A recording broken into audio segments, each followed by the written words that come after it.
সাক্ষাৎ শেষে শ্রমিককে সাক্ষাৎ কক্ষে রাখা হলো। আরও দুজন এসেছে সাক্ষাৎ করতে, সেই জন্য পালক ও শিহাব বের হয়ে আসলো। থানায় প্রবেশদ্বারের পাশে অপেক্ষাকৃত তানিল ও ঋত্বিক বসেছিল। পালকরা সেখানে আসতেই ঋত্বিক ও তানিলের সম্মুখীন হয় দুজন। শিহাব ওদের দুজনের সাথে কুশল বিনিময় করলো। আচমকা পালকের অস্বস্তি বোধ হচ্ছে। সে জানে ঋত্বিক ভাই তার আর শ্রমিক ভাইয়ের ব্যাপারটি জানতেন। এখন এখানে শ্রমিক ভাইকে দেখতে আসার ব্যাপারটা উনি কিভাবে নিবেন কে জানে। শিহাব ঋত্বিকের সাথে কুশল বিনিময় করলো। ঋত্বিক বলল। তোমরা কি প্রথম এসছো নাকি এর আগেও এসছিলে? শিহাব বলল। এই প্রথমবার এলাম। পালক চাইছিল এখানে আসতে, তাই ভাবলাম একবার দেখেই যাই। ঋত্বিকের চেহারায় গম্ভীর। সে একবার পালকের দিকে তাকালো, তারপর শিহাবকে বলল। ছোট মানুষ চাইতেই পারে, চাইলে নিয়ে আসা লাগবে না। মেয়ে মানুষের নিয়ে এখানে আসাটা ভালো দেখায় না। এরপর থেকে নিয়ে আসবা না। আর বালক, সংসারে মনোযোগী হও বোন। পালক উপর নিচ করে হালকা মাথা ঝাঁকালো। সে বুঝতে পেরেছে ঋত্বিক এই কথাগুলো কেন বলল। শ্রমিকের প্রতি তার বয়ে যাওয়া টান দেখেই হয়তো এসব বলছেন। ওরা বিদায় নিয়ে চলে গেল। তানিল ও ঋত্বিক গিয়ে শ্রমিকের সাথে দেখা করলো। আজ ওদের কথা হলো প্রায় আধা ঘন্টা। যদিও নিয়ম হলো 10 মিনিটের, কিন্তু টাকা দিয়ে ঋত্বিক কিছুটা সময় বাড়ালো। ঋত্বিক শ্রমিককে বোঝালো সমাজের ভয়ে আর কত হারাবে ওরা। ঋত্বিক ভালো একজন উকিল নিয়ে এসেছে। আগামী 26 তারিখ মামলা আদালতে উঠবে। এখন যেন শ্রমিক সত্যটা বলে দেয়। সাক্ষী থাকছেন হাফসা, তার মা ও ঋত্বিক নিজে। শ্রমিক বলল। আমি যুক্তি চাই না ভাই। লোকে আপাতত যা জানে তাই জেনে থাকুক। বাবার নামটা খারাপ করতে চাই না। সম্মানের কথা ভেবে বাবা নিজেকে শেষ করে দিল, আর তুমি বলছো বাবার সত্য সবাইকে জানিয়ে দিবা? এছাড়া আর কোনো উপায় নেই শ্রমিক। আমি বাবা হারিয়েছি, ভাই হারাতে চাই না। তোর কাঁধে কাঁধ মিলিয়ে থাকতে চাই। শ্রমিক ব্যথার্ত চোখে তাকালো। তার বুকের ভিতরটা হু হু করে উঠল। এই তো কদিন আগে এক ভাই আরেক ভাইয়ের সাথে মারামারি করেছে, আজ একসাথে মিলেমিশে থাকতে চেয়েও পারছে না। সেও চায় তার ভাইয়ের সাথে মিলেমিশে থাকতে। তার কষ্টের কথা ভেবে হয়তো ভাই সিদ্ধান্ত নিয়েছে, কিন্তু সে কিভাবে নিবে? সে তো এমনিতেই মরে যাবে। তাহলে আর কি দরকার শুধু শুধু বাবার বদনাম ছড়ানোর। ঋতিক আবারও বলল। তুই শুধু একবার স্বীকারোক্তি দে, বাকিটা আমি সামলে নেব। শ্রমিক বলল। তুমি যাই সিদ্ধান্ত নাও ভাই, আমি আদালতে কোনো স্বীকারোক্তি দিতে পারবো না। লোকে যা জানে আগামীতেই তাই জেনে থাকবে। কিছুতেই বাবার সম্মান ডুবতে দেব না। সম্মান? সম্মান দিয়ে আর কি করবি তুই? সম্মান আমাদের সুখ ফিরিয়ে দেবে? মাঝে মাঝে সুখের জন্য অসম্মানটা বেছে নিতে হয়। আম্মা বাবাকে হারিয়ে পাগলের মতো হয়ে গেছে। তোর দূরত্ব তাকে আরো শেষ করে দিচ্ছে। আমার জন্য হলেও সত্যটা বলে দিস। সমাজ আমাদের খোটা দিতে পারবে না শ্রমিক। আমরা চিরতরে দেশ ছেড়ে চলে যাব। এ দেশের মানুষ আমাদের আর দেখবে না। তুই ভয় পাস না। শ্রমিক তাচ্ছিল্য হেসে বলল। ভয় তো আমি আর মৃত্যুকেও পাই না ভাই। আমার চোখে বাবার পতন দেখলাম, নিজের পতন দেখলাম, টুকরো টুকরো করে সাজানো স্বপ্নগুলোর পতন দেখলাম। এত পতনের পর আমি ভয় জিনিসটা আর অনুভব হয় না। তুমি সিদ্ধান্ত বদলাও। আমি এখানে ঠিক আছি। পারলে মা আর ফিহাকে নিয়ে আসো, ওদের দেখতে ইচ্ছে করছে। আর দাঁড়ায় না শ্রমিক, ঘুরে চলে যায় দরজার কাছে। সেখানে দুজন নিরাপত্তা কর্মী তার অপেক্ষায় ছিল। সে যেতেই তাকে নিয়ে তার সেলের দিকে পা বাড়ায়। ঋদ্ধিক কাতর চোখে তাকিয়ে রইল। শ্রমিককে কিভাবে বোঝাবে সে? শ্রমিককে এইখানে রেখে বাড়িতে সে একটুও ভালো নেই। কেউ ভালো নেই। রাত নেমেছে। ছোট্ট একটা শক্ত খাটে শুয়ে আছে শ্রমিক। 2 দিন হলো সেল বদলানো হয়েছে। আগে সেলে থেকে এই সেলের অবস্থা অনেক ভালো। এখানে খাট ও পানির ব্যবস্থা আছে। একটা সিলিং ফ্যানও আছে, যদিও শীতের জন্য কাজে লাগছে না। বালিশ কম্বল সবই আছে। সাথে আছে এখানে অন্যদের থেকে ভালো মন্দ খাওয়া। সবই হৃদিকে টাকার শক্তি, তা জানে শ্রমিক। ভাইকে একটু ভালো রাখতে হয়তো এত আয়োজন। তারপরেও শ্রমিক ভালো থাকতে পারছে না। আজকে তো কোনো মতেই ভালো থাকা যাচ্ছে না। আজ তার বুকের ভেতরটা কেমন যেন করছে। আজ পালককে দেখল সে। মেয়েটার চোখে আজও সেই মায়া আছে। আজও শ্রমিকের হৃৎপিণ্ড কেঁপে ওঠে তার কণ্ঠস্বর শুনে। সে চায় পালক তার নিজের জীবন সাজাক। তবুও শিহাবের পাশে দেখে বুকটা পুড়ে যাচ্ছিল। সব থেকে বড় ব্যথা হচ্ছে হৃদ্দিকের বলা কথাটা। বাবা না হয় ভুল করেছিল, কিন্তু জীবনটা তো সম্মান বাঁচানোর জন্যই দিয়ে গেল। আর ভাই কি না বলছে, সে সেই সম্মানটাতে আঘাত করবে। যেখানে সুস্থ একটা জীবন নিয়ে বেঁচে থাকবে না, সেখানে বাঁচার জন্য নাকি বাবাকে নতুন করে বদনামি করবে। কিরে, তুই নাকি খাবার ফিরিয়ে দিয়েছিস? শ্রমিকের ভাবাচ্ছেদ হলো। সে চোখ তুলে তাকালো। ইন্সপেক্টর শারাফাতুল্লাহ এসেছেন। প্রতিদিন উনি খাবার পাঠিয়ে সেলের বাইরে দাঁড়িয়ে থাকেন। আজকে কেন জানি আসেননি। শ্রমিক উঠে বসলো। শারাফাতুল্লাহ থানা খুলে এসেছে। সেলের ভেতরে ঢুকলেন। শ্রমিকের সামনে দাঁড়িয়ে এসে প্রশ্ন করলেন। শুনলাম তোর পরিবারের কেউ এসেছিল। শ্রমিক চোখ তুলে শারাফাতের দিকে তাকালো। কিছুক্ষণ শূন্য চোখ মেলে তাকিয়ে থেকে বলল, আপনাকে একটা প্রশ্ন করি। কর। আপনি আমায় আগের মতন মারেন না কেন? শারাফাত কেমন চুপসে গেলেন। উনি কোনো জবাব খুঁজে পেলেন না। উনি জানেন না যে ছেলেটার উপর ওনার এত রাগ ছিল। হঠাৎ করে এই ছেলের জন্য ওনার কেন এত মায়া লাগে। উনি না চাইতেই এই ছেলেকে নিয়ে ভেবে বসেন। শ্রমিক ফের প্রশ্ন করলো। আপনারা রাগ হয় না? শারাফাত বললেন, রাগ হয়, আবার বিভ্রান্তিও হয়। তাকে দেখে তো মনে হয় না তুই নেশা করিস। মনে হয় না তুই নেশাগ্রস্ত অবস্থায় তোর বাবাকে মেরে দিয়েছিস। কেন জানি মনে হয় তুই মিথ্যা বলছিস। কাকে বাঁচাচ্ছিস তুই? তোর ভাইকে? শ্রমিক এক গালে তাচ্ছিল্য হেসে তারপর বলে, আমার ভাইকে বাঁচাতে আমি কেন নিজেকে বলি দেব? আর মনে হতো তেমন কিছু আসে যায় না। মনে তো আমারও হতো আমি সব পারি। আমিও মনে করতাম মায়ের চোখের সামনে দিয়ে তার জাতশত্রুর মেয়েকে বিয়ে করে ঘরে তুলবো। মা বাধা দিলে বলবো আমার বাপের ঘর, আমি যাকে খুশি তাকে ঘরে ঢুকাবো। কই, মনে হতে কিছুই হয়ে গেল না তো। হা হা হাসলো শ্রমিক। শরফতুল্লাহ বোধহীন চোখে তাকিয়ে আছেন। এই ছেলেকে বুঝে ওঠা এত কঠিন। কোনো মতেই বোঝেন না তিনি। পরদিন পরিবারের সবাই মিলে শ্রমিককে দেখতে আসলো। হাফসার ইমরুল হকও গিয়েছিলেন ওদের সাথে। শেফালি ছেলেকে দেখে হাউমা করে কাঁদতে লাগলেন। ফিহাও অনেক কাঁদলো। সবাই শ্রমিককে বলল আদালতে উঠলে সত্যটা যেন বলে দেয়। বাড়িতে গিয়ে যে যার রুমে চলে গেল। আপাতত ফিহার বিষয়টা শুধু তৈশিকে জানালো। শ্রমিককে ছাড়িয়ে এনে তারপর সবাইকে জানাবে। সবাই মিলে ঢাকায় গিয়ে ধুমধাম করে বিয়ে দেবে। তারপর আরও 2 দিন গেল। এই 2 দিন ঋদ্ধিক শ্রমিককে অনেক বোঝালো, তবে কাজ হলো না। শ্রমিক তার কথাতেই অটুট। সে এই সমাজের কাছে তার বাবার সত্য তুলে ধরবে। প্রয়োজনে আজীবন জেলের ভেতরে কাটাবে। অ্যালার্মের বিরক্তিকর শব্দে ঘুম ভাঙল ঋদ্ধিকের। হাতলের সাইড বক্সের ওপর হতে তীক্ষ্ণ শব্দটা বন্ধ করলো। তার বুকের ওপর মাথা রেখে তাকে আষ্টে পৃষ্ঠে জড়িয়ে ঘুমিয়ে আছে তৈশী। ঋদ্ধিক তৈশীর কপালে চুমু আঁকলো।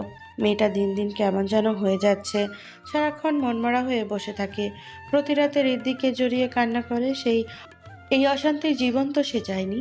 ঋদ্ধিককে প্রশ্ন করে এই সমাজ তাকে দোষী বললে কি এমন হয়ে যেত? কেন ঘটলো? কেন ঘাটলো ঋদ্ধিক? না ঘাটলে কি আজ এই দিনগুলো আসতো? ঋদ্ধিক আর আফসোস করে না এই ঘাটাঘাটি নিয়ে। ঘেটেছে বলেই একটা সত্য জেনেছে, তার মা ঠকে যাওয়া নারী।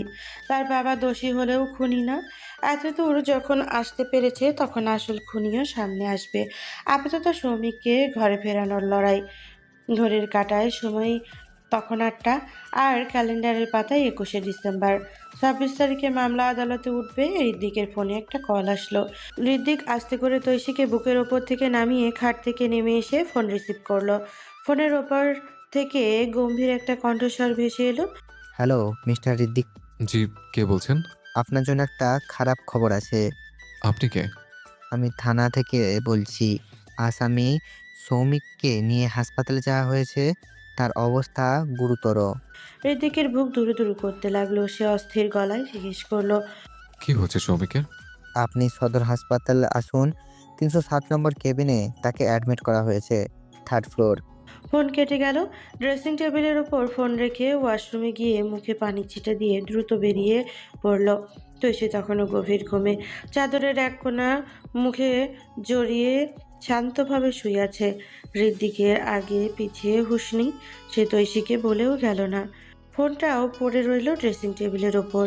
হৃদ্দিক যখন হাসপাতালে পৌঁছালো তখন ঘড়ির কাঁটা 9টা 30 ছুঁই ছুঁই। শ্রমিক আইসিইউতে আছে। আইসিইউয়ের দরজার সামনে কয়েকজন পুলিশ সদস্য এদিক ওদিক পায়চারি করছে। বেঞ্চে বসে আছে ইন্সপেক্টর শারাফাতুল্লাহ। ঋদ্ধিককে দেখে একজন পুলিশ এগিয়ে গিয়ে তাকে জানালো আসামির পরিবারের লোক এসেছে।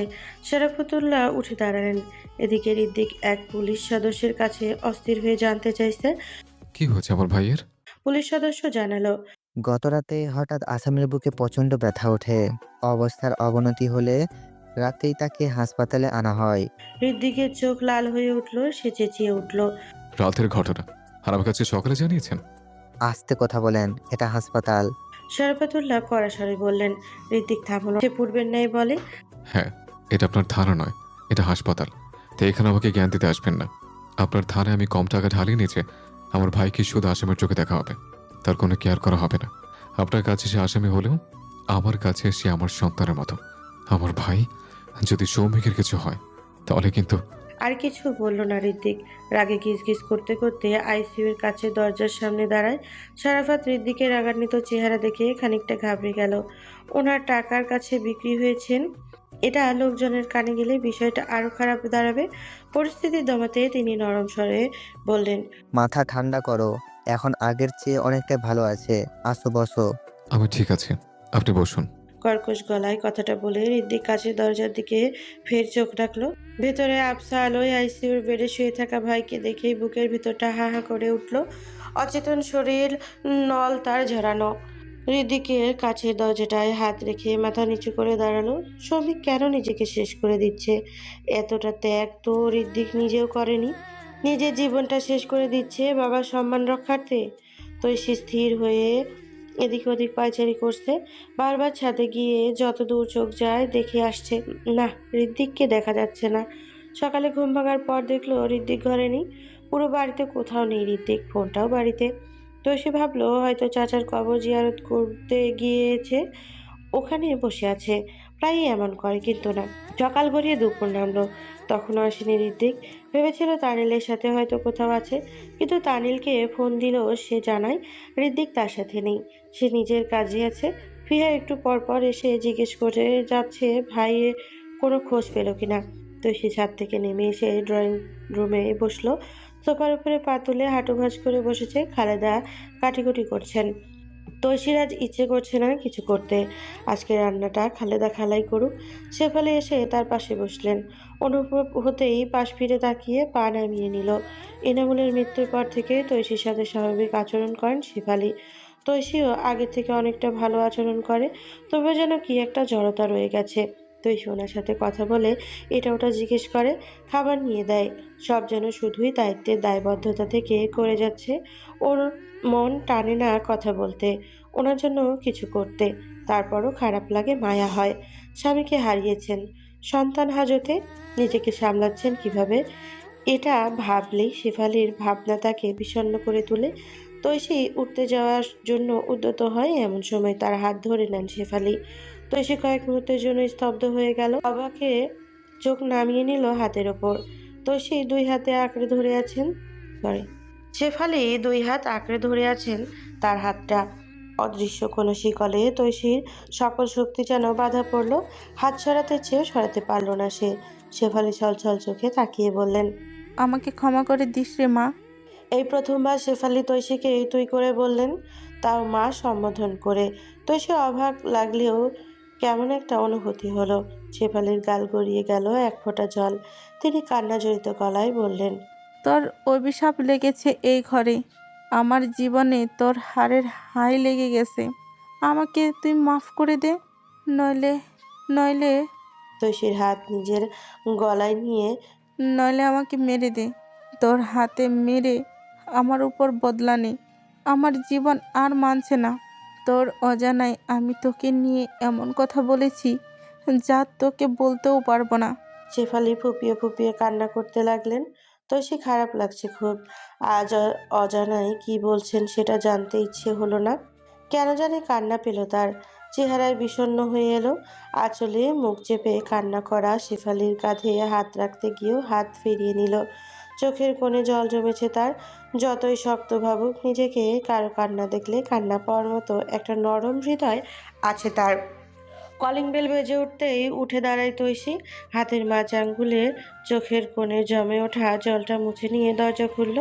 ঋদ্ধিককে দেখে ভেতরটা হালকা হয়ে এলো, কিন্তু পরক্ষণে রাগ হলো তার।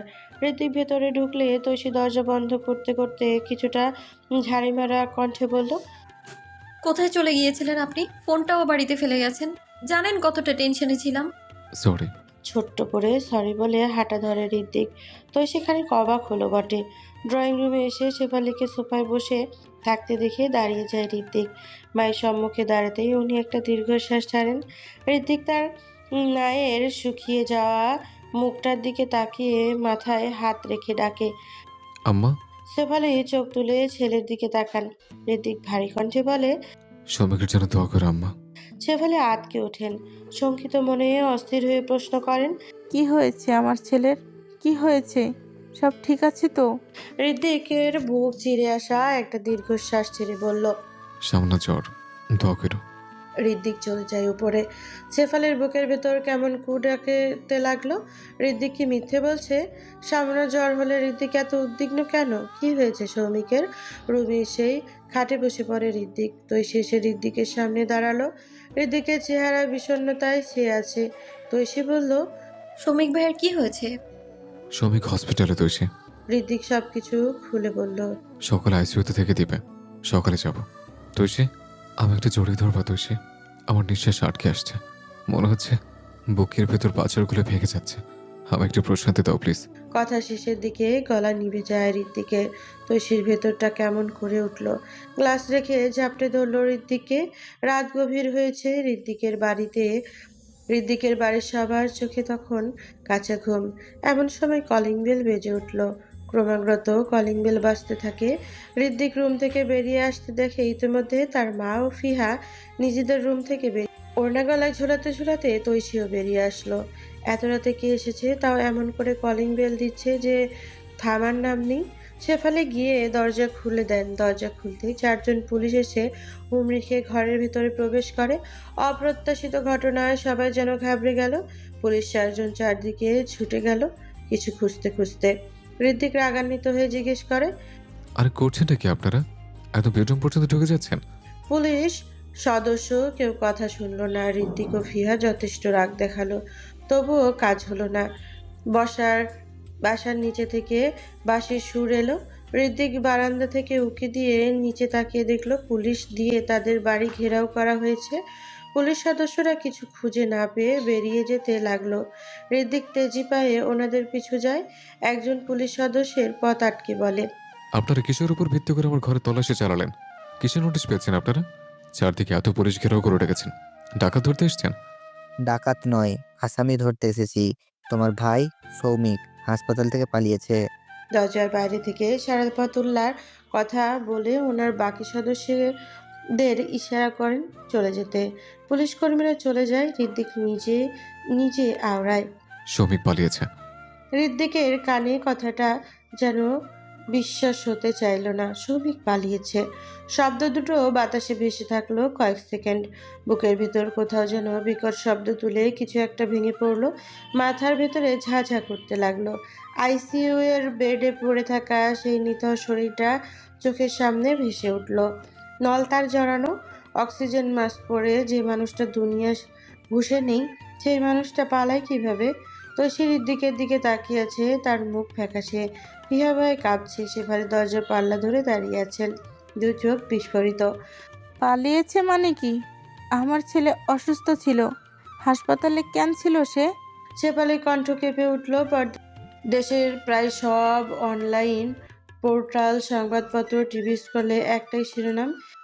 বাবার হত্যার আসামি সৌমিক কারাগার থেকে হাসপাতালে, সেখান থেকে রহস্যজনক পলায়ন। আইসিইউ থেকে পালালো ঘাতক সৌমিক। পুলিশের গাফিলতি নাকি ভিতরে কারসাজি, তদন্ত চালাচ্ছে পুলিশ। একটি পত্রিকায় সৌমিকের ছবি ছাপা হয়েছে। নিচে বড় করে লেখা, নিজ বাবাকে খুনের অভিযোগে গ্রেপ্তার হওয়া সৌমিক গতরাতে সদর হাসপাতাল থেকে পালিয়ে গেছে। পুলিশ বলছে সে অত্যন্ত বিপজ্জনক। আরেকটি চ্যানেলের স্ক্রল করছে। হাসপাতালের দায়িত্ববান পুলিশের দায়িত্ব অবহেলা, প্রশ্ন উঠেছে প্রশাসনের ভূমিকা নিয়ে। ঋদ্দিকের হাতে খবরের কাগজ। এই কাগজের প্রতিটা লাইনে সৌমিককে খুনি বানিয়ে তোলা হয়েছে। কোথাও লেখা নেই সে আইসিইউতে ছিল, কোথাও লেখা নেই তার বুকে ব্যথা ছিল, কোথাও লেখা নেই সে প্রায় মরেই যাচ্ছিল। সবখানেই একটাই পরিচয়, বাবার হত্যাকারী আসামি। ঋদ্দিক খবরের কাগজটা মুঠো করে চেপে ধরল। চোখ লাল হয়ে আছে, কপালের রগ ফুলে উঠেছে, ঘুমহীন চোখে জ্বালা। সেই সৌমিককে বাঁচাতে লড়ে যাচ্ছে, আর সৌমিক কিনা পালিয়ে গেল। ভাইয়ের ওপর প্রচন্ড রাগ হলো সৌমিকের। চোয়াল শক্ত করে তাতে দাঁত চেপে বলল। অসভ্য, সামনে পেলে খুন করে দিতাম। দুপুরের দিকে বিশেষ প্রয়োজনে বাড়ি থেকে বের হলো ঋত্বিক। গেটের বাইরে এসে থেমে গেল। তাদের বাড়ির সামনে মানুষের ভিড়, মাইক, ক্যামেরা, কৌতূহলী চোখ। জার্নালিস্টরা মন গড়া নিউজ করে যাচ্ছে। ঋত্বিক সরে আসার আগেই তার মুখের সামনে 3-4টা মাইক চলে আসে। ক্যামেরা ঘুরে আসে তার দিকে। আপনার ভাই পালিয়েছে নাকি গুম হয়েছে? কি মনে হয় আপনার? অনেকেই সন্দেহ করছে আপনার ভাই পালানোর পেছনে আপনার হাত আছে। এই বিষয়ে নিয়ে আপনার কি মন্তব্য? দুইজন দুটো প্রশ্ন শেষ করার আগেই আরো অনেক প্রশ্ন নিয়ে অনেকে হাজির। ঋত্বিক সবাইকে ঠেলে চলে গেল। ওর পিছু ছুটলো একজন জার্নালিস্ট। হুডির পকেটে 2 হাত রেখে দ্রুত হাঁটছে ঋত্বিক।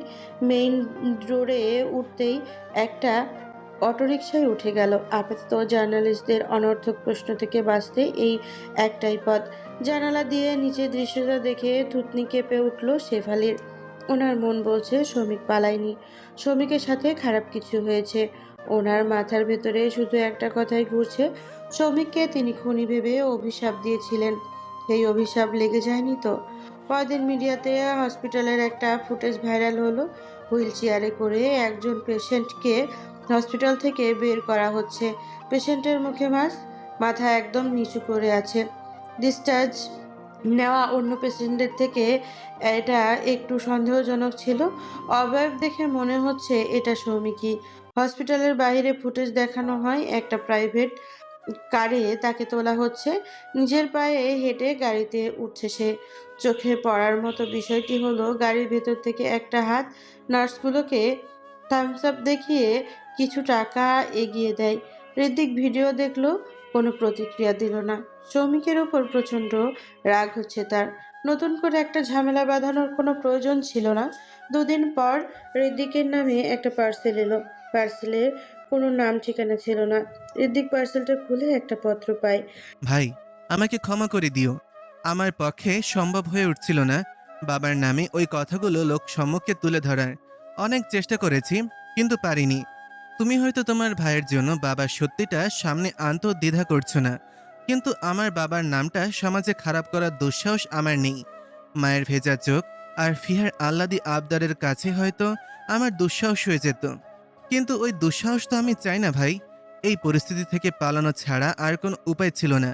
বিশেষ একজন আমাকে সাহায্য করেছে। তুমি চিন্তা করো না, কদিন পর আমি ফিরে আসব। সৌমিক। ঋদ্ধিক একটানে পত্রখানি ছিঁড়ে মুষ্টিবদ্ধ করে ছুঁড়ে ফেলল।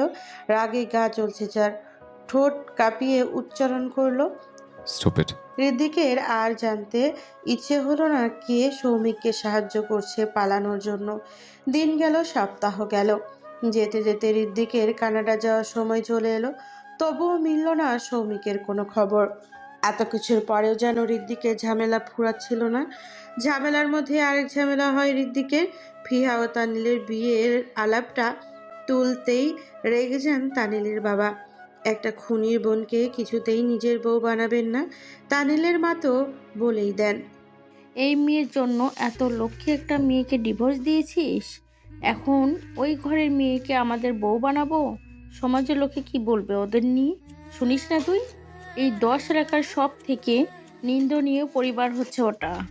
একবার এ জেল খাটছে তো আরেকবার ও জেল খাটছে। তানিল সবার বিরুদ্ধে গিয়ে বিয়ে করতে রাজি হয়। ঋদ্ধিক ফিয়াকে শুধু প্রশ্ন করে। তুই কি চাস প্রিয়া? তানিলের সিদ্ধান্ত কি সায় দিবে?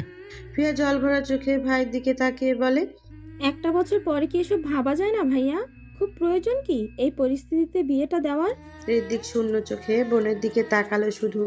তার পরিবারে আজ সে ছাড়া একটা পুরুষ মানুষ নেই। সে চেয়েছিল এই দুর্দিনে তার পরিবারের খেয়াল রাখার জন্য একজন বিশ্বস্ত পুরুষ থাকুক।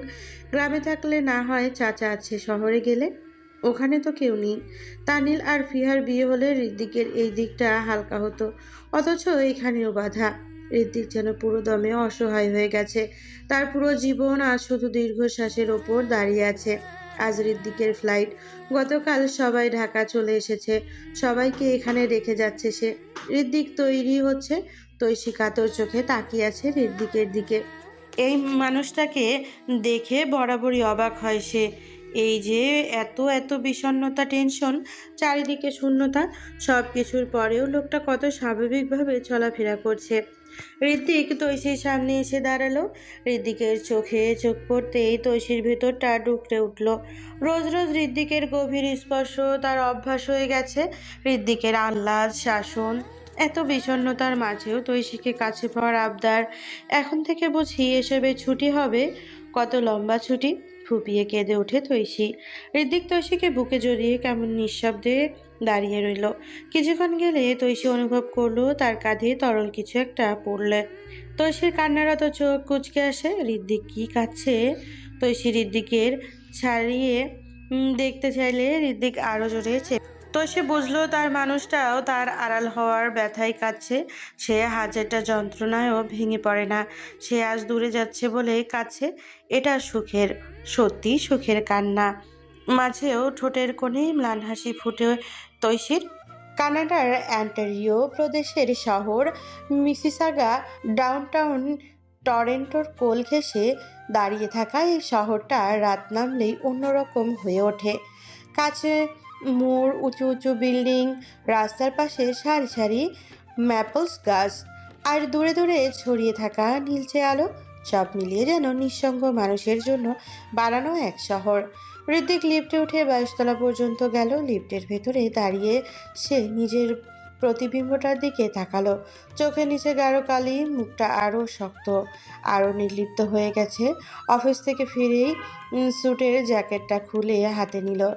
আজ সারাদিন মাথার ভেতর শুধু হিসাব, মিটিং, প্রেজেন্টেশন। কাজের ভেতরে ডুবে থাকলে অন্তত ভাবার সময় পাওয়া যায় না। তৈশির সাথে কথা হয়নি পুরো দিনে একবারও। রুমে ঢুকে সে লাইট জ্বালালো। চারপাশে নিস্তব্ধতা, কোনো রান্নার গন্ধ নেই, কোনো মানুষের শব্দ নেই। এই ঘরটা পরিষ্কার পরিপাটি, কিন্তু ভয়ঙ্কর রকমের ফাঁকা। দেয়ালের পাশে রাখা সোফায় বসতেই ফোনটা বেজে উঠল। ঋত্বিকের ক্লান্ত লাগছে, তাই সে সোফা ছেড়ে উঠল না। সোফায় মাথা ঠেকিয়ে চোখ বন্ধ করলো। আবারও ফোন বেজে উঠল। এবারের দিক উঠে আসে। সাদা বেডসাইডের উপর থেকে ফোনটা হাতে নিল। স্ক্রিনে তৈশির নামটা ভেসে উঠেছে। ঋত্বিকের ঠোঁটের কোণে হাসি ফুটে উঠল। 2 সপ্তাহ হয়েছে সে এখানে এসেছে। আসার পর থেকেই মেয়েটার পাগলামি বেড়ে গেছে।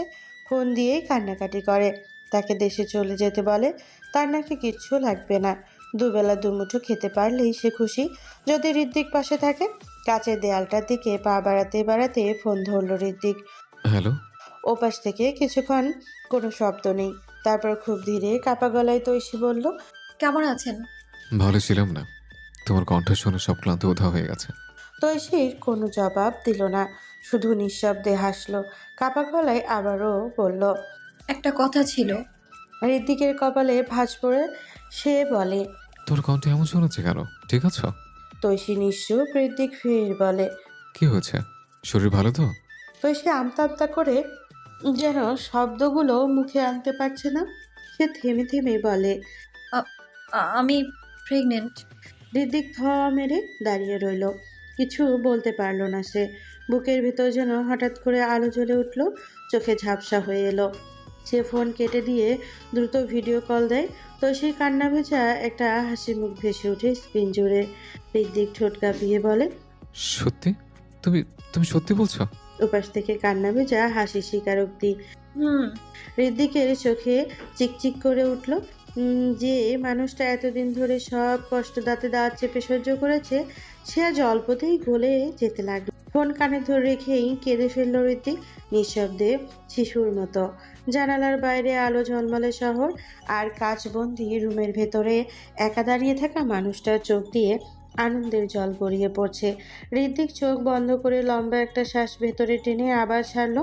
মনে হচ্ছে এক শ্বাসের ভেতরে সকল ভারী অনুভূতি বেরিয়ে গেছে। এই প্রশান্তির আগে কখনোই অনুভব করেনি ঋত্বিক। বলল, তুমি জানো না তুই সে কত বড় খবর দিলে তুমি। এই প্রথমবার আমার মনে হচ্ছে এই পৃথিবীটা আমার বড্ড আপন। এই প্রথমবার মনে হচ্ছে আমার একটা ভবিষ্যৎ আছে, আমার একটা অস্তিত্ব আছে তুলসী। হ্যাঁ, তোমার মাঝে মিশে আছে আমার একটা অস্তিত্ব। আমি বাবা হব, আমি বাবা হব তুলসী। বলতে বলতে হাসে ঋত্বিক। হাসির সাথে গাল গড়িয়ে পড়ে এক ফোঁটা জল। ফোনের ওপাশ থেকে কাঁদছে তৈশি, আর ওই পাশ থেকে ঋত্বিক। সকল বিষণ্ণতা যেন আজ হাওয়ায় মিলিয়ে গেছে। যে ঋত্বিক হাসেনি গত 2 মাস ধরে, আজ সেই ঋত্বিককে হাসতে দেখছে তৈশি। খাটের মাঝখানে বসে আছে তৈশি, অস্থিরতায় তার হাত পা কাঁপছে। কদিন ধরে শরীরের অবস্থা বেশ ভালো না, তাই আজ ফিহা তাকে নিয়ে ডক্টরের কাছে গিয়েছিল। যখন জানতে পারে সে প্রেগনেন্ট, তখন সাথে সাথে ঋদ্ধিকে ফোন দেয়। ঋদ্ধিক ফোন ধরেনি, হয়তো কাজে ছিল। সে ফিহাকে মানা করে ফিহা যেন কাউকে না জানায়। ঋদ্ধিকে জানানোর পর সবাইকে জানাবে। এই খুশির খবরটা আগে ঋদ্ধিককে দিতে চায়। ঋদ্ধিকের সাথে কথা হলো কিছুক্ষণ হবে, কিন্তু এখন সে বিভ্রান্তিতে আছে। সে বুঝতে পারছে না আগে তার মাকে জানাবে নাকি ঋদ্ধিকের মাকে। সে বলে যতই খারাপ হন না কেন, এটা ওনার নাতি। পেছনে তৈশীর সাথে যা করেছেন সেটার জন্য হাজারবার ক্ষমা চেয়েছেন। তৈশী কেন জানি মন বলছে আগে ওনাকে জানাবে, তারপর তার মাকে। সে শেফালির রুমে গেল। উনি কোরআন তেলাওয়াত করছেন। স্বামী সন্তান হারিয়ে এখন আমলে এসেছেন তিনি। তৈশীকে দেখে আয়াত শেষ করে কোরআন বন্ধ করলেন। এভাবে হঠাৎ তৈশীকে নিজের রুমে দেখে বেশ অবাক হলেন শেফালি। তিনি প্রশ্ন করলেন, তুমি হঠাৎ কিছু বলবে? আপনি পড়া শেষ করুন, আমি পরে আসবো। তৈশী চলে যেতে চাইলে শেফালি ডাক দিয়ে বললেন, আমার পড়া শেষ, তুমি কি বলবে বলো। শেফালির কণ্ঠ বেশ মোলায়েম শোনালো। এখন আর শেফালি সেই তেজিয়ান কণ্ঠ শোনা যায় না। সবসময় তৈশীর সাথে কোমল গলায় কথা বলেন, কখনো তুমি কখনো তুই করে বলেন। তৈশীর এই ব্যাপারটা অনেক ভালো লাগে। তৈশী ওনার সামনে এসে দাঁড়ান। ঋদ্ধিক বেশ কয়েকবার তৈশীকে আর তার মাকে আলাদা রাখতে জেদ ধরেছেন, কিন্তু তৈশী জেদের কাছে কখনোই পেরে ওঠেনি। এই মহিলার থেকে দূরে যেতে খারাপ লাগে তার। পুরনো কথাগুলো এখন আর মনে করে না। সে শুধু নতুন রূপের এই মানুষটাকে দেখে ওই পুরনো মুখ সে ভুলে যেতে চায়। হাঁটু গেড়ে শেফালির সামনে বসে শেফালি বলে, চাচিমা, আমি বলো, থামলে কেন? আমি তুমি কি? আপনি আমি আপনি দাদি হবেন। কথাটা বলেই লজ্জায় চোখ নামিয়ে নেয় তৈশী। শেফালি আলতো করে রেহাল ধরে সাইডে রাখলো। ছলছল করা ঝাপসা চোখে তৈশীর মুখটা ধরে কাপা গলায় বললেন, আমি দাদি হব? সত্যি বলছিস? আল্লাহ, আমি এই খুশি কই রাখি?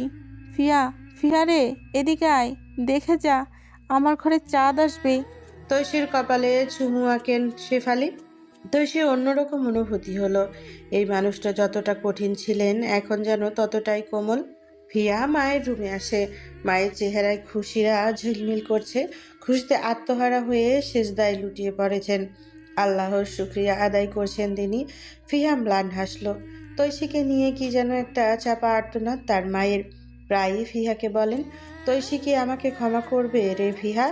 আমার ঘরে যে সেই বাচ্চা তৈশীর অভিশাপ লেগে গেছে। ফিহা জানতে চায় কিসের বাচ্চা তৈশী আর কিসের অভিশাপ। তার মা বললেন না, শুধু আঁচলে মুখ চেপে নীরবে কাঁদলেন। শেফালি সেজদা ছেড়ে উঠে একটা শ্বাস ছেড়ে বলেন, ফিহা, তোর চাচাকে বল গ্রামের বাচ্চা বুড়ো যুবক যুবতী সহ সবাইকে মিষ্টি খাওয়াতে। আমি টাকা পাঠিয়ে দিচ্ছি।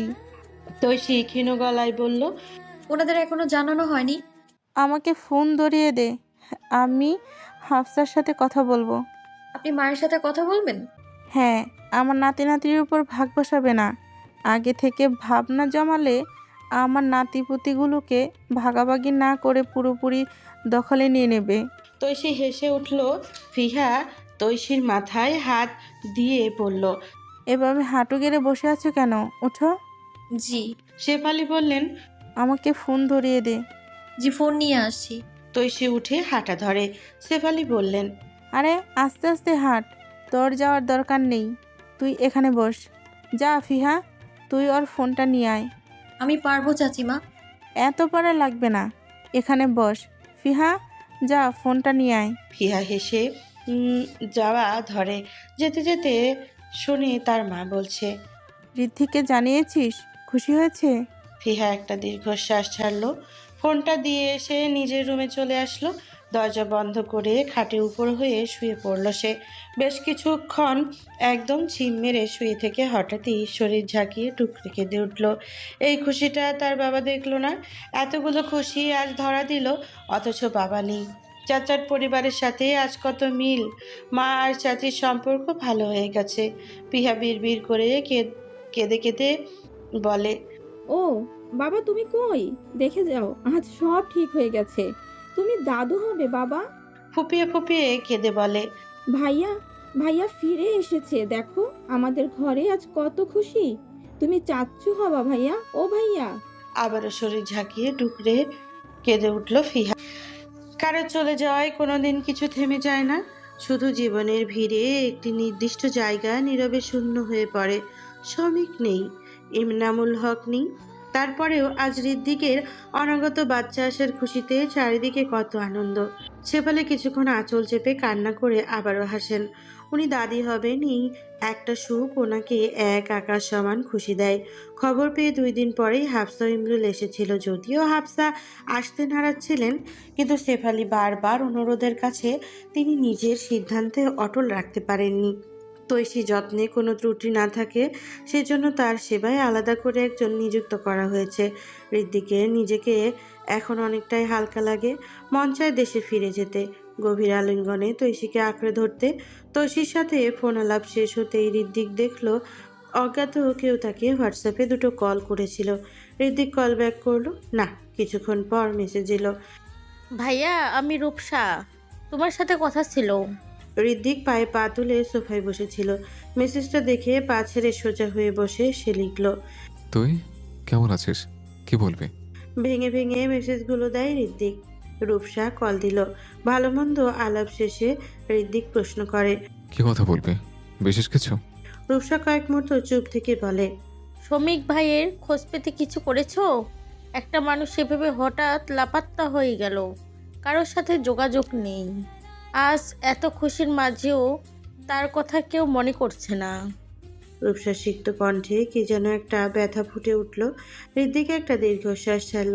সে খোঁজ নিচ্ছে, হতাশ হওয়া ছাড়া কিছুই পাচ্ছে না। যে নিজে থেকে আড়াল হয় তাকে খুঁজে পাওয়া কি সহজ? ঋদ্ধিক নিজের ব্যস্ততা দেখে ফোন রেখে দিল। শ্রমিকের বিষয় নিয়ে কথা বলতে ইচ্ছে করছে না। সুখ আসলে মনে হয় চারিদিক থেকে সুখ আসে। তো সেই প্রেগনেন্সির 2 মাসের মধ্যেই তানিলের পরিবার থেকে কল আসে। ওনারা প্রস্তাব দিলেন ফিয়াকে বউ হিসেবে চান। তানিলের সাথে ঋদ্ধিকের আগে থেকেই কথা ছিল, সে যদি ফিয়াকে বিয়ে করে তাকে ঢাকায় আসতে হবে, কোনোভাবেই বাড়িতে নিয়ে যেতে পারবে না।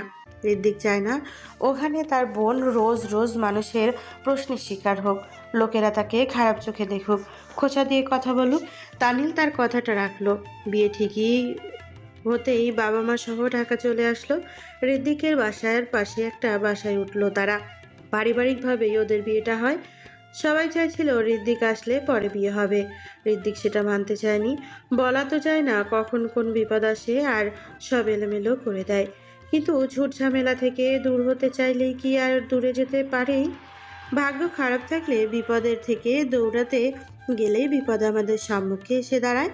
ফিয়ার বিয়ের মাসখানেক পরে হঠাৎই একদিন তৈশীর তলপেটে ব্যথা অনুভব করে।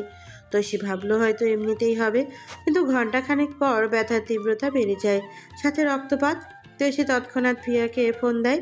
তানিল তখন নতুন চাকরির সন্ধানে বাসার বাইরে ছিল। তানিলের মাকে বলে সে বেরিয়ে আসে। ফিয়া তৈশীকে নিয়ে হসপিটালে যায়। তখন প্রেগন্যান্সি সবে 3 মাস, প্রথম 3 মাসে রিস্ক বেশি। অজ্ঞাত ভয়টা ফিহা ও তৈশী দুজনের ভেতরেই খুব বেশি কাজ করছিল। সব থেকে বেশি ভয় পাচ্ছিল ঋদ্ধিক। ওর মনে হচ্ছিল এই বুঝি নিজের অস্তিত্বটুকু হারাতে বসলো সে। তৈশীকে অ্যাডমিট করা হলো। ডক্টর আশ্বাস দিল সব ঠিক হয়ে যাবে। এরকমটা অনেকবারই হয়ে থাকে, কিন্তু 2 দিন গেলেও রক্তক্ষরণ যখন বন্ধ হয় না, প্রতিদিন একবার করে আলট্রা করা হতো। দিনের দিন আলট্রা করে দেখা গেল বাচ্চাটা আর নেই। খবরটা পেয়ে ফিহা একদম স্তব্ধ হয়ে গেল। ভেবেছিল এই বাচ্চাটার মধ্য দিয়েই তাদের সুখ ফিরে আসবে, কিন্তু এই সুখ বেশি দিন টিকে রইল না। মিষ্টি এই সুখটা এসেছিল খুব অল্প সময়ের জন্য। তৈশীর কান্না থামানো যাচ্ছে না। ঋদ্ধিককে ফোন দিল ফিহা। ঋদ্ধিক কাজে ছিল। ডেস্কের ওপরে ভুঁ ভুঁ করা ফোনের স্ক্রিনে ফিহার হোয়াটসঅ্যাপ প্রোফাইল ভেসে উঠতেই ঋদ্ধিক ওয়াশরুমের বাহানায় কেবিন থেকে বেরিয়ে। তৈশী অসুস্থ, তাই রিস্ক নিয়েও এখন ফোন সাথে রাখে সে, নয়তো কাজের সময় ফোন রাখা এলাও নয়। ঋদ্ধিক ফিয়াকে ভিডিও কল দেয়। কল রিসিভ হতেই বোনের কান্না ভেজা মুখ দেখে ভেতরে ছ্যাদ করে উঠল। ঋদ্ধিক বলল, ফিহা, কাঁদছিস কেন? তোষি কোথায়? ওর শরীর ঠিক আছে এখন? ভাইয়া, ওরা বলছে বেবিটা আর নেই। বলেই ডুকরে কেঁদে উঠল ফিহা। ঋদ্ধিক ফোনটা ধরে ঠাই দাঁড়িয়ে রইল। শব্দগুলো যেন তার মাথায় ঢুকতেই চায় না। ফিয়া কি বলছে? তার অস্তিত্বটুকু মুছে গেছে। এত করে চাইলো আল্লাহর কাছে, রোজ মোনাজাতে এত কাকুতি মিনতি, আল্লাহ শুনলেন না, তাকে ফিরিয়ে দিলেন তিনি। ঋদ্ধিক একটা ঢোক গিলে নিজেকে শক্ত রেখে বলে। কাঁদিস না, তোষিকে দেখা। ভিয়া তৈশির সামনে ফোনটা ধরলো। ঋদ্ধিকের মুখটা দেখে কান্না আরও উঠলো তৈশির। সে শব্দ করে কেঁদে উঠল। ঋদ্ধিকের বুক ফেটে যাচ্ছে, মনে হচ্ছে কলেজা চিরে নিচ্ছে কেউ। তবুও সে স্বাভাবিক থেকে বলল। কেতো না তোষি, ওটা আমাদের ভাগ্যে ছিল না। তৈশি কেঁদেই গেল। ঋদ্ধিক তৈশিকে সান্ত্বনা দিয়ে ফোন রেখে দেয়। মাথা কেমন ভন ভন করছে। বেসিংয়ে 2 হাত ভর করে মাথা নিচু করে দাঁড়ালো। আহ জীবন, আর কত ধৈর্যের চ্যালেঞ্জ দিবি তুই? ঋদ্ধিকের চোখ জ্বলছে। মুখ তুলে আয়নার দিকে তাকিয়ে দেখলো তার বিবর্ণ মুখশ্রীর ওপর অসহায়ত্বের ছায়া ভেসে উঠেছে। কত স্বপ্ন সাজিয়েছিল অনাগত বাচ্চাকে নিয়ে। সেও তৈশি কত গল্প করতো প্রতিদিন। এখন আর তারও তৈশির মধ্যে বাচ্চার নাম নিয়ে ঝগড়া হবে না। ঋদ্ধিকের মেয়ে লাগবে আর তৈশির ছেলে লাগবে, তবে দুজনের মিষ্টি করে তর্ক হবে। ঋদ্ধিকের বুকের মাঝখানে যেন নিঃশ্বাসটুকু আটকে আছে। তৈশি তো কেঁদে নিজেকে হালকা করতে পারছে, সে কিভাবে করবে? মুখে পানি ছিটা দিয়ে ওয়াশরুম থেকে বেরিয়ে আসলো ঋদ্ধিক। নিজেকে কেমন লাশের মতো মনে হচ্ছে। শরীর টেনে হাঁটার শক্তি নেই যেন। ঋদ্ধিকের পাশ কেটে একজন গেল। খুব জোরে ধাক্কা লাগলো ঋদ্ধিকের সাথে। লোকটা ঋদ্ধিককে সরি বলে ওয়াশরুমের দিকে পথ ধরে। ঋদ্ধিকের হেলদোল নেই, সে যেন ধাক্কাই খায়নি। সব হারিয়ে আজ একেবারে নিঃস্ব সে। বাবা, ভাই, এখন অনাগত সন্তান, কি রইল তার? কাজ করতে লেগে বারবার ভুল করছিল ঋদ্ধিক। কিছুতেই কাজে মন বসছিল না। বাবা হারানোর চেয়ে সন্তান হারানোর যন্ত্রণা হয়তো বেশি। এই তো ঋদ্ধিক আজ নিজেকে ঠিক রাখতে চেয়েও পারছে না। কাজ শেষে ফাইলগুলো নিয়ে গেল। প্রতিটি ফাইলে একটা করে ভুল পাওয়া গেল। ঋদ্ধিক অফিসের বস, তাকে কড়া করে কয়েকটা কথা শোনান। ঋদ্ধিকের গায়ে লাগলো না। তার কষ্টের কাছে তা এই কথাগুলো কিছুই না। সে শুধু একটা কথাই বলে। Sorry sir. বাসায় এসে আর কোনো কাজ করেনি ঋদ্ধিক। 1 কাপ কফি করে খাওয়ারও মুড হলো না। রুমের লাইট অফ করে বসে রইল মেঝেতে। সন্ধ্যা নেমেছে। মাত্র কাজ শেষ করে বাসায় ফিরল শিহাব। পালককে শুয়ে থাকতে দেখে বেশ চিন্তিত হলো। এই অসময়ে শুয়ে আছে পালক? এভাবে তো কখনো শুয়ে থাকে না। শরীর খারাপ? শিহাব পালকের কপালে হাত রাখলো। পালক জেগে আছে, তবুও চোখ খুলল না। শিহাব জিজ্ঞেস করলো। পালক, জেগে আছো? পালক নড়ল না। তাজা গোলাপের ঘ্রাণ আসছে নাকে। হয়তো প্রতিদিনের মতো আজও শিহাব তার জন্য ফুল এনেছে সাথে, হয়তো বা পালকের পছন্দের চকলেটগুলো। শিহাবের এই কাজগুলো বারবার আটকে যায় পালক। মানুষটা তার জন্য এত কিছু করে, এই কথাটা ভেবে সে পারে না দূরে ঠেলে দিতে। বিবেক তাকে জিম্মি করে নেয়, কিন্তু বেহায়া মন যে আজও সেই সৌমিকের কাছেই আটকে আছে। সৌমিক হারিয়ে গিয়ে যেন নতুন করে তার মস্তিষ্কে ঢুকেছে। মানুষটা কোথায় আছে, কেমন আছে, কি অবস্থায় আছে, এসব ভাবতে ভাবতেই নিজেকে দুর্বল করে দেয়। তার উপর আজ খবর এলো তৈশি নাকি মিসক্যারেজ হয়েছে। পালকের মুখের ওপর নরম নিঃশ্বাস এসে পড়ছে। মানুষটা কি তার খুব কাছে? সে চোখে খোলার আগেই একজোড়া ঠোঁটের ছোঁয়া তার কপালে এসে লাগলো। ঠোঁট জোড়া সরে যেতেই পালক চোখ তুলে তাকালো। শিহাব বিছানায় 2 হাত ভর করে তার দিকে ঝুঁকে আছে। তার চোখে কেমন একটা গভীর নেশা।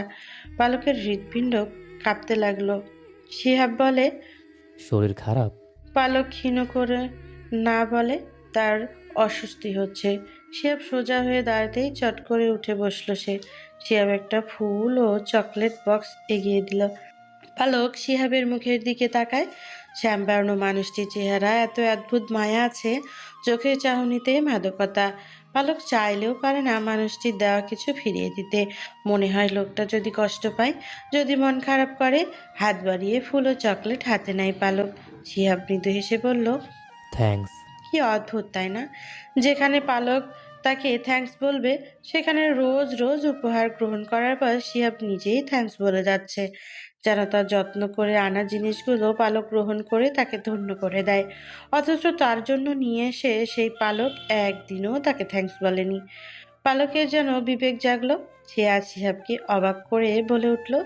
আপনাকেও শিহাব কপাল কুঁচকে জিজ্ঞাসু চোখে তাকালো। পালক বলল। কষ্ট করে নিয়ে এসেছেন তাই ধন্যবাদ। আমাকে? জি। শিহাব চোখ ছোট ছোট করে কিছুক্ষণ তাকায়, ঠোঁটের কোণে কেমন এক দুর্বোধ্য হাসি ফুটল। দিনকে দিন পালক যত স্বাভাবিক হচ্ছে তার ততই খুশি লাগছে।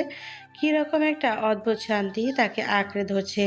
সে বিশ্বাস করে একদিন পালক নিজে তাকে জড়িয়ে ধরবে, তার চোখে চোখ রেখে বলবে ভালোবাসি। শিহাব উঠে গিয়ে গায়ের শার্টটা খুলতে খুলতে প্রশ্ন করলো। বাড়িতে কথা হয়েছিল?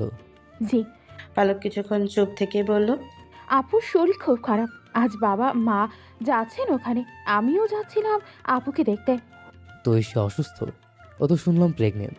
পালক কয়েক মুহূর্ত চুপ রইল, তারপর বলল, আপুর মিসক্যারেজ হয়ে গেছে। বলতে বলতে কেঁদে দিল পালক। শিহাব ব্যথার্ত চোখে তাকালো। পালকের কান্না দেখলে তার বুক ভারী হয়ে আসে। এই মেয়েটার কান্না এত বেমানান কেন?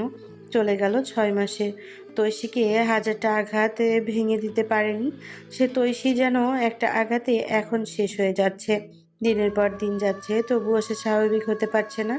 দুঃস্বপ্ন তাকে ঘুমাতে দেয় না। মাঝরাতে চিৎকার দিয়ে ঘুম ভেঙে যায়। ঋত্বিক তাকে গ্রামে পাঠিয়ে দিল। ওখানে হাফসা তাকে আগলে রাখবেন। মায়ের কাছে থাকলে মেয়েরা শান্ত থাকে, কিন্তু ওখানে গিয়েও তৈশীর একই অবস্থা। সে আরও অসুস্থ হয়ে পড়ে। চিকিৎসার জন্য আবারও তাকে ঢাকায় নিয়ে আসা হলো। তৈশীর অসুস্থতা যেন ঋদ্ধিকে পাগল করে তুলছিল। সব হারিয়েই একটা সুখের দিকে তাকিয়ে বেঁচে আছে সে। ওর কিছু হলে তো সে নিজেই শেষ হয়ে যাবে, তার বেঁচে থাকা হবে না আর। ঋদ্ধিক এবার কাউকে না জানিয়ে দেশে ফিরে এলো। তৈশী ঋদ্ধিকের বুকে মুখ গুজে ফুপিয়ে ফুপিয়ে কাঁদল। কতদিনের জমানো কান্না যেন কাঁদছে সে। ঋদ্ধিক তৈশীকে জড়িয়ে ধরে নীরবে এক ফোঁটা চোখের জল ফেলল। এত কষ্টের মধ্যে এই একটা আলিঙ্গনই তার পিপাসা ছিল। এই এই একটা আলিঙ্গনের জন্য 7 সমুদ্র পাড়ি দিয়ে ছুটে এসেছে সে। তবে হয়তো তার এই ছুটে আসাটা ভুল ছিল। একটা আলিঙ্গনের পিপাসায় কয়েক বছর কাটিয়ে দেওয়া হয়তো তার উচিত ছিল। এই যে একটা আলিঙ্গন আজ তাকে কঠিন থেকে কঠিনতম সত্যের সাক্ষী করতে চলেছে, তা কি আদৌ সে জানে? ঋত্বিক দেশে ফিরেছে 2 সপ্তাহ হলো। তৈশী এখন আগের থেকে কিছুটা সুস্থ আছে, তবে কি একটা অস্বাভাবিকতা যেন তার মধ্যে রয়ে গেছে। প্রতিটি রাত সে ঘুমানোর মধ্যে কেঁপে কেঁপে ওঠে, যেন কোনো দুঃস্বপ্ন তাকে তাড়া করছে। ঘুম ভাঙলে ঋত্বিকের বুকে মাথা রেখে ফুপিয়ে ফুপিয়ে কাঁদে। ঋত্বিক জানতে চাইলে শুধু বলে, আমার বাচ্চা। ঋত্বিক বুঝে তৈশীর ব্যথাটা ঠিক কোথায়। সে ভালোবাসা দিয়ে পুষিয়ে দিতে চায়, তবুও কেন জানি তৈশী স্বাভাবিক হতে পারে না। গভীর ভালোবাসার পর ঋত্বিক তৈশীকে বুকে নিয়ে গল্প করতে করতে ঘুমিয়ে পড়ল। তৈশী তার বুকে মুখ গুজে ছিল। তার নিঃশ্বাসের ওঠানামায় ঋত্বিকের বুকটা যেন সেই স্বস্তিতে চোখে ঘুম নেমেছিল গাঢ় হয়ে। শেষ রাতের দিকে ঋত্বিকের ঘুম ভাঙল। চোখ মেলে প্রথম যে শূন্যতা সে টের পেল, সেটা বুকের ওপর। তৈশী নেই। এক মুহূর্তের জন্য বুকটা ধক করে উঠল তার। তারপর নিজেকে সামনে নিল, হয়তো ওয়াশরুমে গেছে। সে আবার চোখ বন্ধ করলো, কিন্তু সময় গড়ালো, তবুও কোনো শব্দ নেই। না পানির আওয়াজ, না দরজা খোলার। ঋত্বিক উঠে বসলো। ঘরটা অদ্ভুত নিস্তব্ধ। বিছানার পাশে তৈশীর ওড়নাটা এলোমেলো হয়ে পড়ে আছে। ঋত্বিক ওয়াশরুমের দরজায় হালকা টোকা দিল। তৈশী, কোনো উত্তর এলো না। দরজা ধাক্কা দিয়ে দেখলো দরজা খোলাই আছে, ভেতরে কেউ নেই। এইবার বুকের ভেতরটা কেমন করে উঠল। বারান্দা, রান্নাঘর, কোথাও নেই তৈশী। হঠাৎ চোখ গেল ছাদের দরজার দিকে। দরজাটা আধ খোলা। ঋদ্ধিকের বুকের ভেতর অদ্ভুত এক শীতল ভয় ঢুকে পড়ল। মস্তিষ্কে গেঁথে আছে তৈশীর ওড়নাটা বিছানায় পড়ে আছে। ওড়না ছাড়া ছাদে যাবে তৈশী? সে ধীরে ধীরে সিঁড়ি বেয়ে ওপরে উঠল। ছাদের উপর প্রথমে কাউকে চোখে পড়ল না। ভেতরের হালকা আলো চারপাশে ছড়িয়ে আছে, শীতল একটা হাওয়া বইছে। কিছুটা এগোতেই সে দেখতে পেল ছাদের এক কোণে বসে আছে তৈশী। হাঁটু দুটো বুকের কাছে টেনে ধরে মুখটা হাঁটুতে গুজে আছে। তার কাঁধ কাঁপছে। ঋদ্ধিক কয়েক কদম এগোতেই কানে এলো ফ্যাসফ্যাস করে কান্নার শব্দ। সে থমকে দাঁড়ালো। তৈশী কাঁদছে, শুধু কাঁদছে না, কি যেন বলছে। ঋদ্ধিক বোঝার চেষ্টা করলো তৈশী কি বলে যাচ্ছে। নিঃশব্দে এক পা সামনে আগাতেই কানে এলো তৈশী বিড়বিড় করে বলছে, মাফ করে দাও রোকসানা খালা, আমায় মাফ করে দাও। ঋদ্ধিকের কপাল কুঁচকে আসে। তৈশী এসব কি বলছে? তার কণ্ঠে ভয়, অপরাধবোধ আর বহু দিন চেপে রাখা আতঙ্ক ফুটে উঠল। আমি চাইনি, বিশ্বাস করো আমি চাইনি, দয়া করে আমায় ক্ষমা করো। আমি আর নিতে পারছি না, আমার বাচ্চাটাও চলে গেল সব তোমার অভিশাপে। আমায় মুক্তি দাও এবার, আর এসো না আমার সফটে। ঋদ্দিকের পা দুটো যেন জমে গেল। তার মানে তৈশী, তার এত লড়াই, বাবার সম্মুখে দাঁড়িয়ে খুনের জবাবদিহি করা, প্রমাণ জোগানো, দিনের পর দিন সত্যের সন্ধানে দৌড়ানো, সবই বৃথা ছিল। মিথ্যে কলঙ্কের দাগ নিয়ে কেন বাঁচবে তৈশী? এই বাক্যটাও শুধু শুধু পুষত মনে। কোনো সত্য টত্য ছিল না, খুন তৈশীই করেছিল। আর ঋদ্দিক কিনা এই একটা লড়াইয়ে পা বাড়িয়ে নিজে বাবাকে আর ভাইকে হারালো। ঋদ্দিক আর এক পা এগোতে পারলো না, ধীরে ধীরে পেছন ফিরে চলে আসলো। কোনো প্রশ্ন করলো না, কোনো শব্দও না। রুমে ফিরে এসে শব্দ করে দরজাটা বন্ধ করলো। ভেতরে ঢুকে ঋদ্দিকের শরীর কাঁপছিল। রাগ দুঃখ মিশ্রণে মস্তিষ্ক টকবক করছে তার। ভেতরে গভীর থেকে উঠে আসা এক অসহ্য বেদনায় চোখ লাল হয়ে উঠেছিল। দেওয়ালে ঝোলানো ছবিগুলো, বিছানার ওপর ছড়ানো চাদর, জানালার পাশে রাখা ছোট্ট টব, সবকিছু যেন হঠাৎ করেই মিথ্যে হয়ে গেছে। ঋদ্দিক এক টানে বিছানার চাদর ফেলে দিল, সাইড বক্সের ওপরে রাখা প্রদীপটি ছুঁড়ে মারলো জানালার পাশে রাখা টবের ওপর। এগুলো তার তৈশীর শখের জিনিস। ও শখের বলেই হয়তো রাগ ঝরছে এই প্রাণহীন বস্তুর ওপর। অনেকক্ষণ পর দরজার শব্দ হলো। তৈশী ধীরে ধীরে ঘরে ঢুকলো, চোখ লাল, মুখ ফ্যাকাশে। ঋদ্দিক দাঁড়িয়ে আছে জানলার পাশে, পকেটে হাত গুজে বাইরে তাকিয়ে আছে। রুমের অবস্থা বেহাল। খানিকটা ভরকে গেল তৈশী। তাকে রুমে না পেয়ে কি ঋদ্দিক এমন করেছে? অবাক হয়ে প্রশ্ন করলো। এসব কি করছেন? তার কণ্ঠটা খুব নিচু শোনালো। ঋদ্দিক গভীর গলায় প্রশ্ন করলো। কোথায় ছিলে? তৈশী ভাবলো তার ভাবনাটাই ঠিক। ঋদ্দিক তাকে রুমে না পেয়ে এই পাগলামি করেছে। সে ফ্লোর থেকে চাদরটি তুলতে তুলতে বলল। পানি খেতে গিয়েছিলাম। ওড়না ছাড়া ছাদে তুমি পানি খেতে গেছিলে? তৈশী আতকে উঠল। হাতের চাদর বিছানায় রেখে এলোমেলো পড়ে থাকা ওড়নাটি গায়ে জড়ালো। জড়াতে ভয়ার্থ চোখে তাকালো। এই একটা কথা যেন। এভাবে মিথ্যে বলে ঠকাও আমায়? আর কে কি মিথ্যে বলে আসছে এতদিন ধরে? ঋদ্দিক ঘুরে তাকালো, চোখে এমন এক রাগ যেটা আগে কোনোদিন ছিল না। তো এসে একটা ঢোক গিলল, ভয়ে গলা শুকিয়ে গেছে। ঋদ্দিক তেড়ে আসলো তৈশীর দিকে। কিছু বোঝার আগেই ঋদ্দিক তার গলায় হাত চেপে ধরলো। ধাক্কা খেয়ে দ্রুত পেছনে পা চলে আসে তৌসির। তাকে শক্ত করে দেওয়ালে ঠেসে ধরে দাঁত খিচে বলল। খুন তুই করেছিলি? আমি যে এত দৌড়ালাম, এত পেরেশানে দুশ্চিন্তে, বাবার সাথে লড়াই, সবই তো জানতি বেমান। আমাকে সত্যিটা বলিসনি কেন? কেন আমাকে এতটা পোহাতে হলো? আমি কি তোকে ফেলে দিতাম? কেন বলিসনি বল? তোর চুপ থাকার জন্য আমার বাবাকে হারিয়েছি আমি। আমার ভাই আজ নিখোঁজ, ধোঁকাবাজ, খুন করতে ইচ্ছে করছে।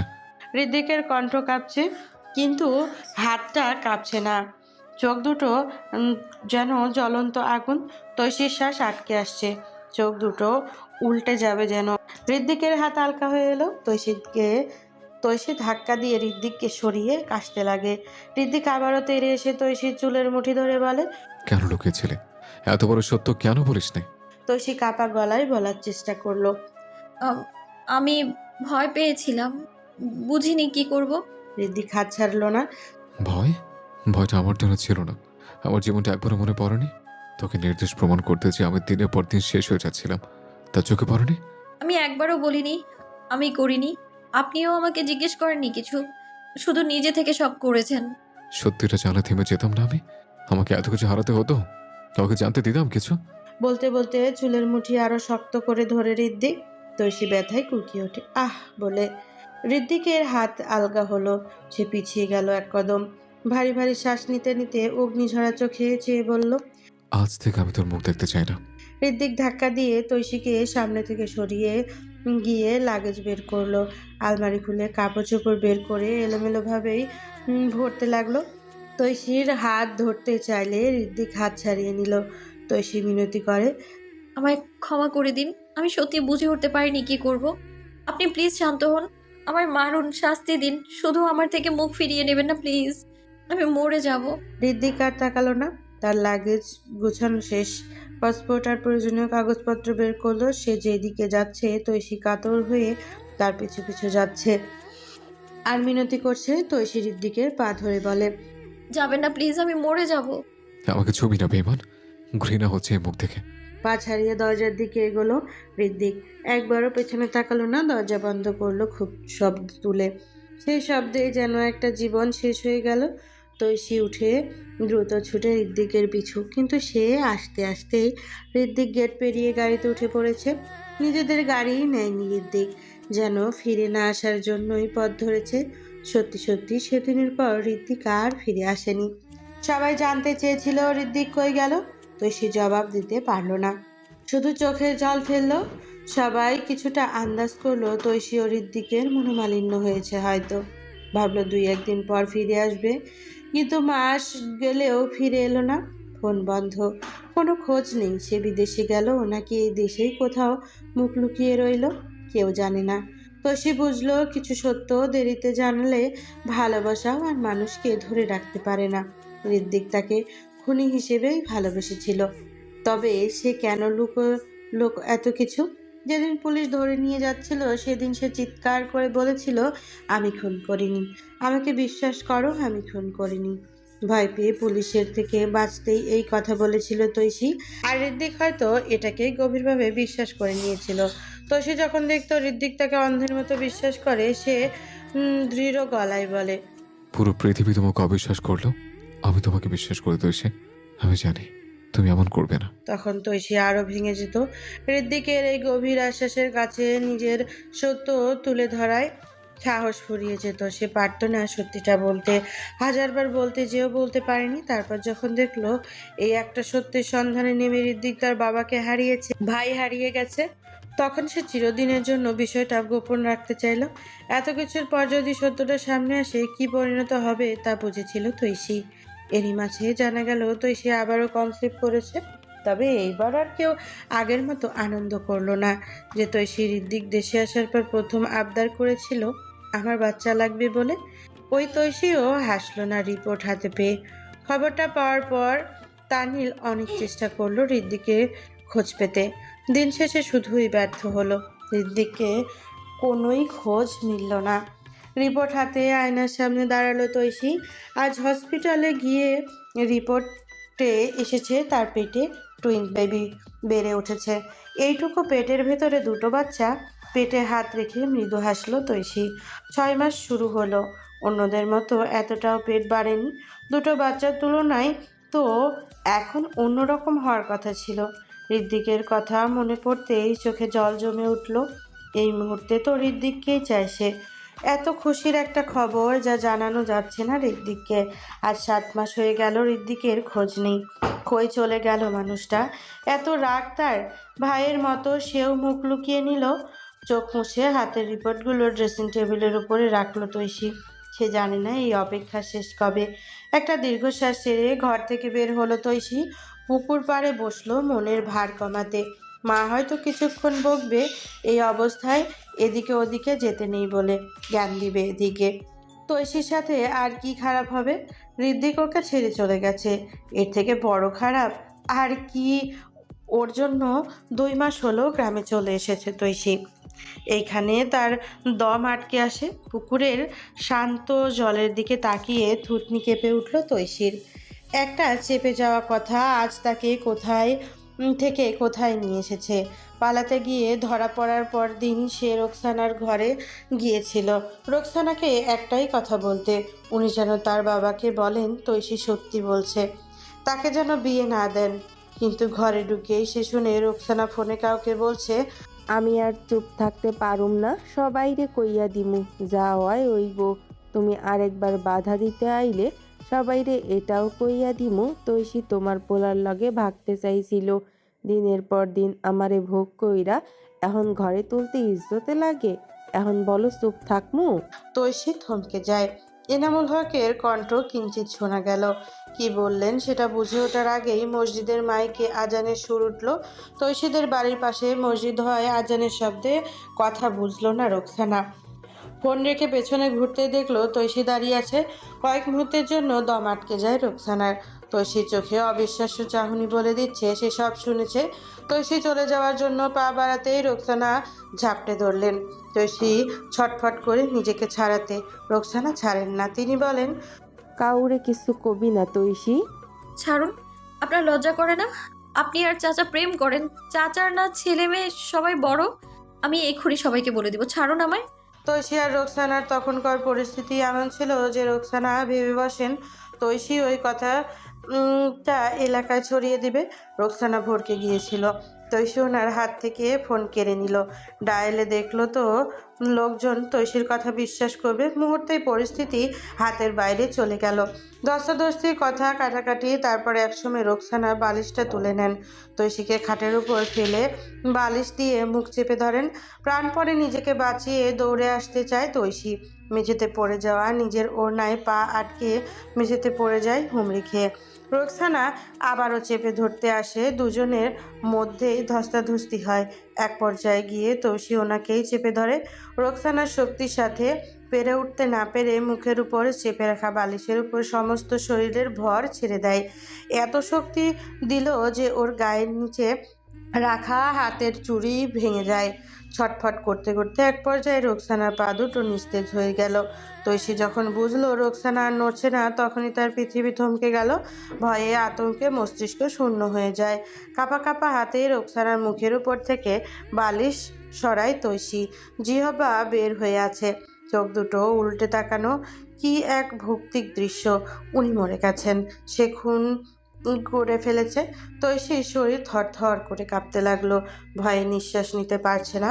মেঝে থেকে ওড়না আর রোকসানার ফোন নিয়ে দ্রুত বেরিয়ে গেল। তখন পুরো বাড়ির মানুষ মাগরিবের নামাজে। তৈশীর মা, ফুপু সবাই। ইমরুলও মসজিদে। ঘর থেকে বের হয়ে তৈশী খেয়াল করলো সে ফোন নিয়ে এসেছে। এটা কেন আনলো? এটা তার কাছে থাকলে তো সে ফেঁসে যাবে। একটা লাশ পড়ে থাকা ঘরে দ্বিতীয়বার যাওয়ার সাহস হলো না। তৈশী সেই ফোনটা পুকুরে ফেলে আসে। চুপি চুপি ঘরে ঢুকে তৈশী দেখলো সে মা দাঁড় করতে পারছে না। নিঃশ্বাস ভারী হয়ে আছে। তার মস্তিষ্কে একটা কথাই ঘুরছে, সে একটা জলজন্ত মানুষকে মেরে ফেলেছে। ভয়টা কলিজায় গেঁথে গেল। বারবার ঘেমে যাচ্ছে সে। পালক তখন অন্য ঘরে খেলতে ব্যস্ত। তৈশী খাটে শুয়ে পড়ল। সময় গেল, ঘন্টা গেল। এশারের পর মায়ের চিৎকার কানে এলো। শুয়ে শুয়ে কাশি তখন আন্দাজ করলো রোকসানার লাশ উনি দেখে নিয়েছেন হয়তো। জেলে নেওয়ার পরদিন এনামুল হক তাকে দেখতে গিয়েছিলেন, তাকে প্রশ্ন করেছিলেন। তুমি সত্যি রুকসানাকে মেরেছো? তৈশী পাল্টা প্রশ্ন করেছিল। আপনি চাচিকে ঠকাচ্ছিলেন? রোকসানা খালাকে ভোগ করতেন? অবশ্যই সে রকপটে প্রশ্ন। এনামুল হকের পৃথিবী কেঁপে উঠল। রোকসানার সাথে তার সম্পর্কের সব সত্য তৈশী জানে। এই কথাটা তিনি কল্পনাও করেনি। তৈশী আবারও বলে, উনি মরার আগে আপনি ওনাকে ফোনে কি কি বলেছিলেন সব শুনেছি আমি, সব জানি আমি। আপনার খারাপ লাগে না এই সবাইকে ঠকাতে? সেদিন এনামুল লজ্জায় চোখ তুলে তাকাতে পারেননি। কেন জানি কান্না করে দেন তিনি। রোকসানাকে হারানোর কারণে নাকি নিজের কৃতকর্মের জন্য, তা বুঝেনি তৈশী। তিনি তৈশীর কাছে মিনতি করেছিলেন, কাউকে বলিস না মা, কাউকে না। আমি তোকে জেল থেকে বের করব, যেভাবেই হোক, যত টাকা লাগুক। সেদিন তৈশী বুঝেছিল এই পৃথিবীতে সত্য কখনো কখনো সবচেয়ে বড় বোঝা হয়ে যায়। আর সেই বোঝাটাই ছিল তৈশীর জীবনের সব থেকে বড় কাল। বিমানের তীক্ষ্ণ শব্দে ধ্যান ভাঙে তৈশীর। চোখ তুলে আকাশের দিকে তাকায়। রোজ রোজ মাথার উপর দিয়ে বিমান গেলে চোখ মেলে তাকিয়ে রয় সে। মনে হয় তার ভালোবাসা ফিরে আসবে, এসে তাকে জড়িয়ে ধরে বলবে, তোমায় ভালোবাসি তৈশী। কিন্তু না, কখনোই ফিরে আসে না সে। দিন যায়, মাস যায়, একের পর এক ক্যালেন্ডারের পাতা বদলায়। একটা সময় গিয়ে তৈশী ডেলিভারি ডেটও আসে, তবু আসে না ঋত্বিক। সে কি সত্যিই হারিয়ে গেল? কখনোই কি ফিরে আসবে না সে? জানবে না তার ঘরে দুজন রাজকন্যা আসছে।